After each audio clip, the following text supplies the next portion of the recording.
The June 25th, 2013 meeting of the Human Services Committee will now come to order. Will the clerk please call the roll? Mr. Ansello. Here. Ms. Andrews. Here. Dr. Carbone. Here. Chairwoman Draw. Here.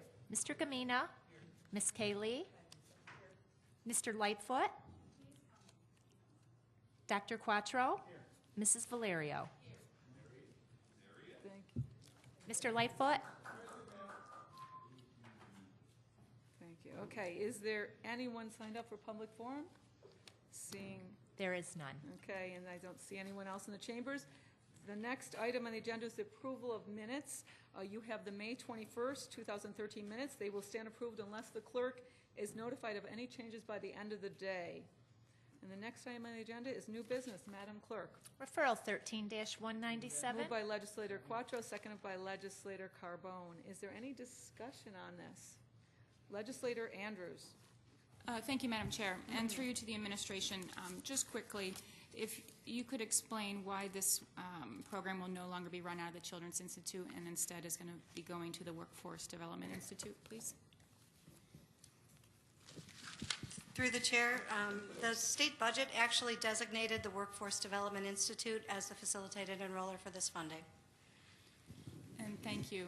And through the chair, how many children currently receive services under this program? Through the chair, as of the end of May, we had approximately 135 children in the current facilitated enrollment program. Thank you. And through the chair, then, will those 135 children transition over to the Workforce Development Institute in the course of the next few months, or how is that going to happen? Through the chair, we're really not considering it an official transition. Those children will continue to receive facilitated enrollment services. Thank you. Through the chair, so you don't expect any sort of disruption or anything like that with the service delivery? Through the chair, we do not. And thank you. I note that the funding has decreased, but I think it's about $1 million from last year. Is the program currently running at capacity, or does WDI expect to be able to enroll new children into it?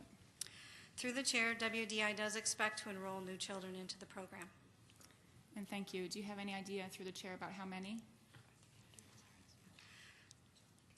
Through the chair, we anticipate up to 200 additional children can be served with this funding.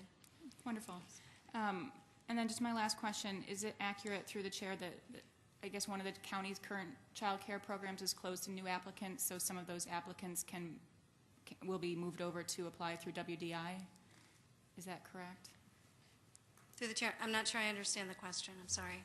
Well, through the chair, are there any of the county's current child care programs that are closed to new applicants at this point in time? Through the chair, yes. And then through the chair, are those applicants able to apply for services under WDI's program? Through the chair, yes, they will be able to apply. Thank you. And are they directed to do so, like when they're informed that they can't apply at the county anymore? Well, through the chair, at this point in time, WDI is not fully operational in Monroe County. We expect them to be operating within the coming weeks. So if we deny applications in the coming weeks, we won't be able to alert them. We have a notice requirement that we're required to notify the families in a timely manner of their application. Thank you. But then once WDI is up and running, you expect that you'll be able to notify them at that point in time of the program's existence, right? Through the chair, we do. Chair. Okay. Thank you very much. I appreciate it. Any other questions or discussion? Seeing none, all those in favor signify by saying aye. Any opposed? Item carries. Is there any other matters to come before this committee at this time? Seeing none, there's no other matters. The June 25th, 2013 meeting of the Human Services stands adjourned. The next meeting is scheduled for July 30th at 6 p.m. Thank you. Have a nice evening.